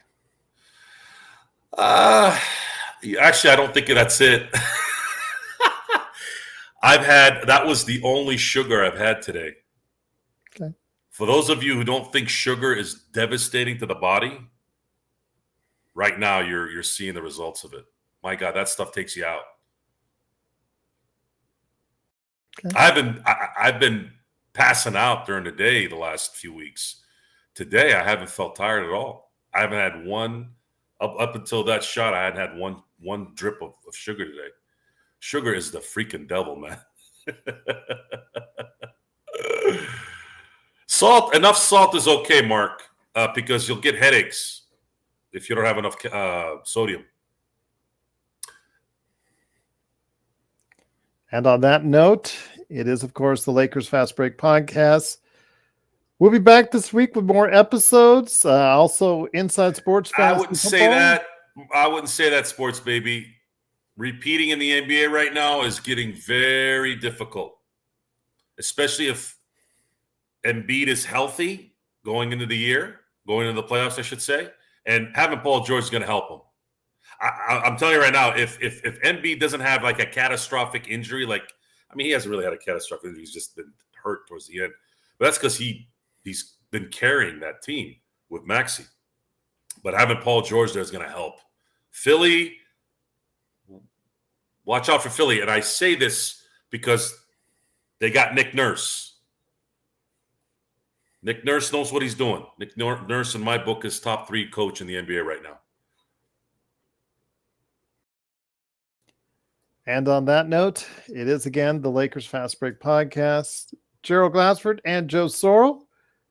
Thanks so much again for watching this thing. You can always become a member of our Lakers Fast Break community for just $2.99 a month. You get special emojis, and I was asked to go ahead and make another one. I will try to make one of the Army Cut, I think you called it, Xbox of Joe. I will try to see if we can do that. And I will also see if I can always update it with more emojis, badges, and a whole bunch of good stuff there for you. Plus, you get calls. Sticking badges. Yeah, there you go. You get a call out from us at the beginning of the show. If you're a member today, $2.99 a month. You get a yay from us. Yes. And who knows? You might even add more stuff in there in the future for you, just to make it more attractive for you. So we'll see what happens. But big shout out to everyone out there that's been watching, listening. Any last thoughts, Joe, before we head on out? Last thoughts. It's a good idea, Kurt. A members only call-in.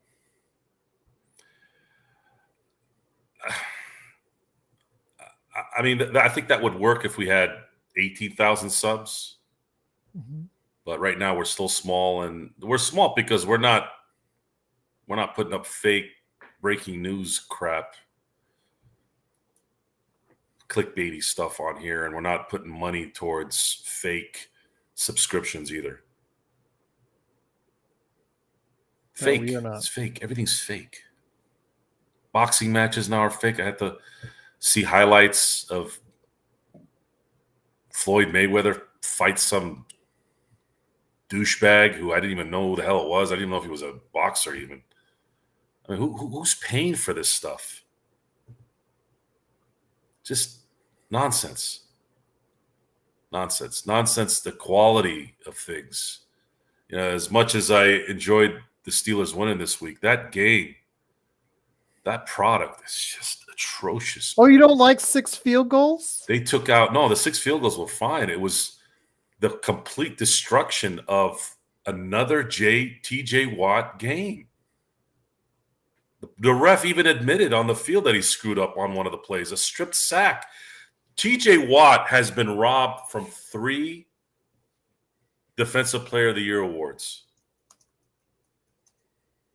And anytime this guy plays, I can't tell you, and he should have had he should not be tied for the sack lead of all time. He got everything just sucks. Everything just sucks. Quality of stuff is just shit. And we just justify it because we keep watching, and no, I don't know if we care. Well, I appreciate it that everybody's here. Appreciate the Justin Fields. So here, I got a chance to watch. I'm sorry to interrupt again, Gerald, but guys are asking good questions and good comments. Look, guys, Justin Fields. How do I put this lightly? He's not good. He doesn't process well. His athleticism is off the charts. Mm-hmm. He can throw, he can run. Quarterback is about process. Can you process information quick and execute it with pressure?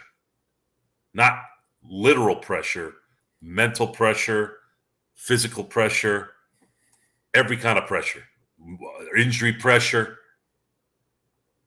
He just doesn't have it. As far as Caleb Williams is concerned, I've said, and I think I might have said this on our fantasy football show.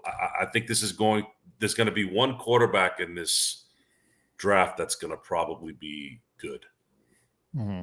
And I'm predicting Daniels out in Washington. Everyone else is not going to be good. I think a little too many teams stretched for quarterbacks. Chicago didn't stretch. Caleb Williams has the physical traits, obviously, but that guy's going to turn into a pumpkin. Even if he has a good year this year, he's going to turn into a pumpkin in year 2 or 3. Thank you for the super chat, Darren. Truly appreciate it. He says that Rui and Max is all we got. I think he's talking about chance for improving, really getting stronger. I don't know. We'll have to wait and see. I would personally put Dalton above Max. I think there's a better chance of him being a better individual as far as productivity wise. But again, you're paying Max $32 million over 4 years. You're paying him just under what you could have paid Jonas Valanciunas. So that's what it is right there. Just $2 million. Training camp starts in 3 weeks or less. Yeah. We're going to get a chance to see the happy media day stuff and a bunch of interviews where everyone's slapping each other's hams. Father and son. And everyone's going to melt at how they're excited about that. And I guess I'll be the grumpy guy in the side going, that's nice. Yeah, are you going to win games, though? Are we going to start playing for top 4 seeds, or are we going to start playing for play-ins every year with the same bullshit? Purgatory, Joe. Purgatory. All the only power I have is the mouth. I don't have management access. I don't have media access. I don't want to have that anyways. I don't really care about any of that. But we have a show here, and I'm going to give you the info that I'm seeing. That's all it is. I'm just interpreting what I'm seeing. SB's asking if Aaron Rodgers is overrated. No, guys, come on. Aaron Rodgers is arguably the greatest quarterback of his generation. How much do you think that injury took away? There's never really been, honestly, even the ones that have had somewhat comeback years. Let's use Durant as another guy. Dominique back in the 90s. Achilles, guys, once the Achilles busts, it's over. Doesn't matter who it is, especially for a quarterback. Geez, that's his plant foot. And he's got all that wear and tear of almost 19 years of football. Come on. No, sorry. Jets made the right call. They're giving it a shot. I'm not downgrading them going that way. They had the defense. They have a star running back in the making. They had a great draft the last few years. I think going after Aaron Rodgers was a smart move. Problem is going to San Francisco in game one for a team that's seasoned. It's probably not the good way to start. I think the NFL kind of threw the Jets in the fire on that one. But I'd say give those guys a minute here. Let's see what happens. You know, the guy hadn't played in 2 years, but it doesn't look good. They look better than the Giants, though. Yeah. As we will probably remind our good friend, Mr. Giants. Oh my God, your boy. He is so. Oh my God. Hey, look here. He's so mad right now. Let's put the silver lining on this. Carson Beck is going to be the first pick next year. Is anybody going to argue against that? Especially if he wins the national title, which Georgia looks freaking amazing right now. Yeah. How about this? Here's a question I got for you all. If you're Bill Belichick, for those of you who don't know, Bill Belichick is a Giant legend. 1986, 1990, he was the defensive coordinator that essentially stopped probably the two most potent offenses ever. And they ended up going on and winning Super Bowls that year. If you're Bill Belichick, let's say the Giants are the worst team next year and they get the first pick. You know they're getting a quarterback. And then you have the Bills who come up short again. And Bills decide to go another way. Which job does Bill Belichick take? Do you take the Buffalo job where you know you've got for sure Allen for the next, let's say, 5 years if he coaches another 5 years, which he could? Or do you go back and break the all-time winning record and maybe start a new run with your, like, the team you should have coached after Parcells retired in 90? That might be the best story next year in the NFL. That's a story that I think, much like how the Aaron Rodgers thing was last year, I think that's a cool story for next year. Which team would he choose?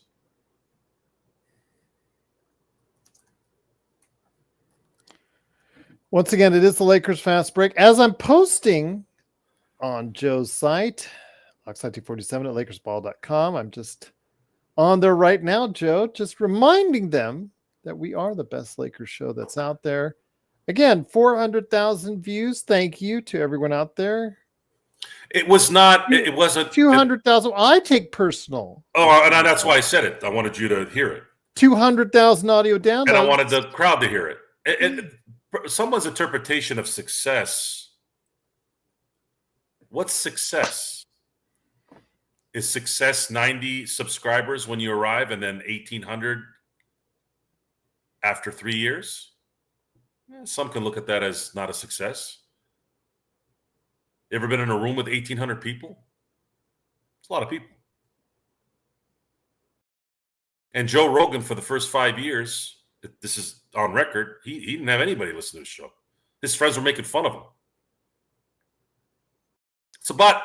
Life is about, we hear the stories of the quick win, right? You got all these yahoos on social media. Oh, look, I bought a bunch of stuff from Walmart, turned into a millionaire in 4 days.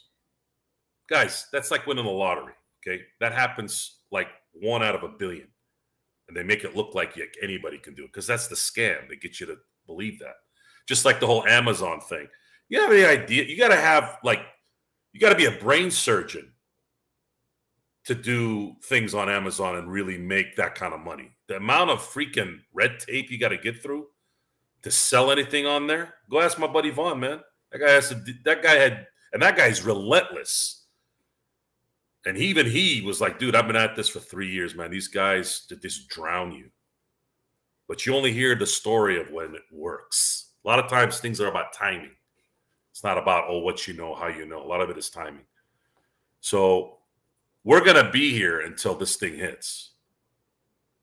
And if it means getting 1,800 subs every 3 years, well, we'll get to 10,000 in the next, 10 years? Could be less. We'll still get there. I'm pretty healthy. I'm not going anywhere. So, yeah, it's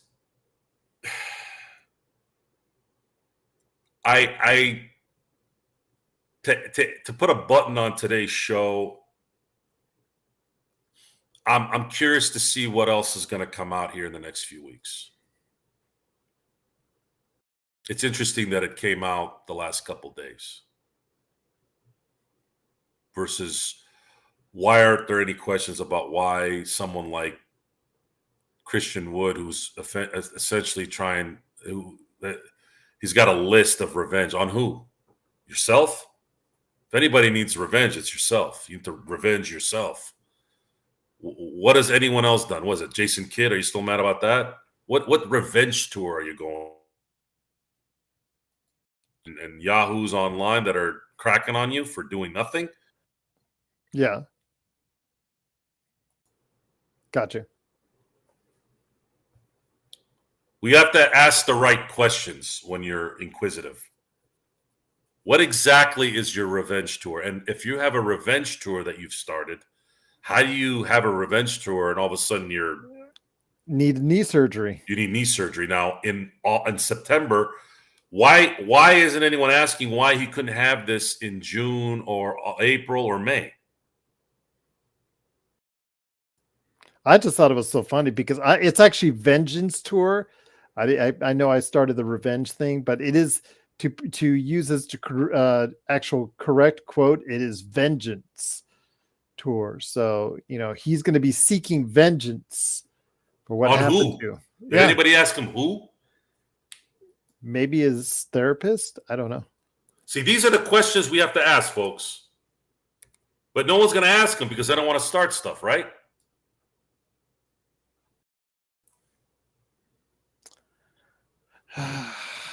Ask the questions. Who are you vengeful against? Oh, the media. They said that we couldn't do it.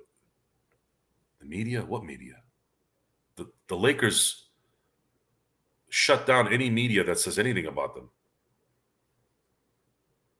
Is it social media? All the clowns that just go on Twitters and yap? Those guys? That's your revenge? You're worried about those people? Who gives a shit about those people? Those people a lot of them are bots, just starting shit. How about Laker fans who have been forced to watch you attempt to play? Can you back us up? We've wasted our life watching you do nothing. What about our revenge? Somebody ask him that question. I'll ask it to him. I'll tell you what, we will find out what's going to go on in the coming days and weeks to see who else might not be coming into training camp healthy. See this right here? Like Arsenio Hall back in the day? I'm not going to say I told you so, but the finger's going to come out. Oh, I will say I told you so. No, that's your thing. That you go with it. The key here is God help you in December if what we are seeing develops. I want to be wrong. I want to be proven wrong. I want the Lakers to go 52-30. 62-20 would be even better. Yeah, great. But the NBA is too mediocre now. They're not going to let – you have to be off the charts like the Celtics right now. You I don't know. have OKC to. might be like that this year. Yeah. Again, Celtics had the first run from an East team since the Bulls in '98, where they ran the table from beginning to end. Remember, we were talking about that for a few years now. How the East, even the LeBron teams, they had to struggle to beat the Celtics in 12 and struggle to beat the Spurs in the 2013 finals. Whereas the Celtics didn't struggle at all year in any round. I know they got the path of no injuries, but they played a very hot Dallas team that was rolling people over, and they made Kyrie Irving look like a fifth-rate chump. And Missoula basically said, just let Doncic shoot from three. And he did. And he made the shots. But they took everyone out, including Kyrie. And they knew they would. They knew. All they have to do is attack Kyrie on the defensive end, and his mojo kind of goes away. Defense always feeds the offense and vice versa.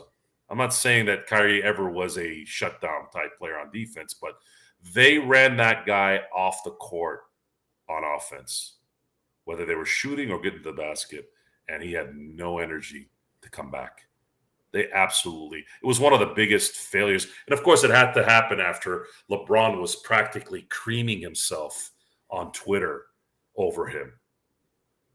It's almost like he put the Maloik on him. Adam says, where did he put that? Adam says that it's not a big deal in regards to Wood being hurt now because he should be coming back right at the start of the season, according to reports out there.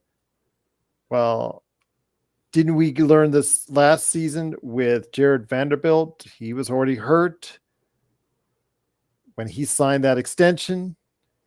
When he was playing in training camp, he was hurt. He was out for weeks, came back, didn't go so well after a short period of time, and went right back and never came back onto the court again after getting hurt once again. So it's just not a good way to start off your season if you're already hurting. Those things just don't work out always that well. When your season is defined by a shovel, it's not good. And it's the knees. It's not like it's a finger or if it's an elbow or something else. It's the knees. And Mark, winning the chip matters, especially for the Lakers, and especially when you have Anthony Davis and LeBron James making $110 million. See, that's the part. Now, if the Lakers were competing and were losing in 7 against a phenomenal Dallas team that made a shot that mattered towards the end in Game 7, that's a whole different ballgame. That's why we weren't negative after the Western Conference run, even though they got swept. We were not negative. We were like, cool, okay. They kind of played above expectations. Let's see what they can do next. But yeah, a lot of it was a lot of the disdain of the organization is it seeps into the personal side, the motives of weak people. Jeannie and Rob, then they're nice people. They go with the flow. They don't really have what's the word? They're gonna go with the flow. They're gonna go with what's popular to avoid confrontation. See, then you have somebody like Jerry West, and even on Lakers ball, somebody tried to diss on Jerry West for being an a-hole. I'm like, I really wanted to get off, but I didn't want to make the mods. I didn't want to put the mods in a position where they had to tell us to stop. I don't like doing that because I love those guys. But I want to say, you can be an a-hole all you want when you captain what Jerry West is captain. Jerry West is captain. The results speak for themselves. 2 dynasties. What the hell have you done? What the hell are these schmucks done? Adam Hurley says he's predicting that people are going to be surprised at how big a role Woods is going to play this year. Didn't we say the same thing last year when a lot of people were so excited? We did a show. Remember, we did an episode the day they signed him as one of our largest volume episodes in and around that time period. People were so excited for Christian Wood and the role he was going to play last year, and didn't quite work out that way, Joe, did it? And now we're expecting more of him this year. I'm even saying I'm going to give November to you guys. Not you guys, like I'm talking to those who are living on cloud nine. I'm going to give you till December. I'll give you till December. You heard it here. And if that team is whack, it's on. And if you think the Venom is bad now, I'm not going to really criticize the Lakers. It's going to be criticizing the chumps who said stupid things to me. Because you all need to know. Now it's time that the finger goes to you. Because you don't know what's going on, or you refuse to admit on what's going on. And then if I'm wrong, if you're wrong, I will be right here with eating a fake crow, whatever it is that you're going to, whatever I got to do. But I don't, basketball is a very easy sport to diagnose. And if you don't have somebody who can rebound besides one guy, and you need at least 2 or 3 guys against these elite teams in this conference, I don't know how you're going to convince me that all of a sudden they're going to start rebounding. So we're going to see. Once again, it is Joe Soro and me, Gerald Glassford. Thanks again for watching this thing. We went 2 hours for you guys tonight. Tomorrow, not sure if we're going to have a fast break. I know we will have an Inside Sports Fantasy Football. At least if there is news, we'll have a fast break for you as well. But JSJ. Why not? Having a Lakers Fast Break membership is a good thing. It's only $2.99 a month. You can give it away as a holiday gift, which is what Xbox has been doing. He's been giving some memberships away, and it's truly appreciated. So hopefully you guys can go ahead and get the access to those emojis, those badges, and big shout outs from all of us right here. The Lakers Fast Break. Truly appreciate you doing so. So big shout out again to Xbox, to everybody out there that's a big member. But Joe, it's been a great show. Unfortunately, the Vengeance Tour for Christian Wood is on hold. But to our members, Sports Baby, Richard, Bloodhound, and Xbox, and to everyone else out there, truly cannot thank you enough for watching this thing. Any final thoughts before we head on out? Go Lakers. Okay. Go Lakers indeed. We'll see if we can get them to go, and keep those fingers crossed that there's not going to be another injury update. You had one on Friday. You had one on Monday. Good God, I hope there's not going to be any more, but we'll see. If there is. That's like asking for a real Santa Claus. Does it exist? You're awesome. Does Santa Claus really exist for some of you?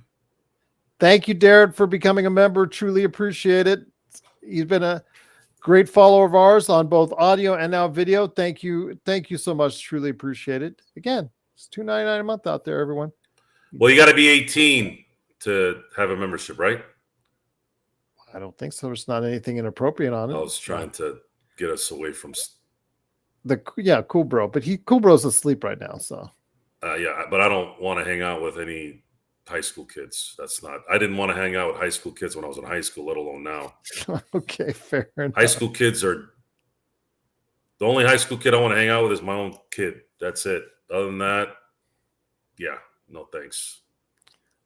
I'll tell you what, though, we are truly appreciative of Darren, Xbox, Bloodhound, everyone out there Richard, That was Sports for you, Baby. Jake. Yep, absolutely. Truly appreciate you being members of the Lakers Fast Break. And we will be back for more great stuff this week. Again, anything happens, injury updates, or any news on the Lakers, you know we're always going to bring it to you at the very popular Lakers Fast Break podcast. There's no one better that does it than us right here at the Lakers Fast Break podcast.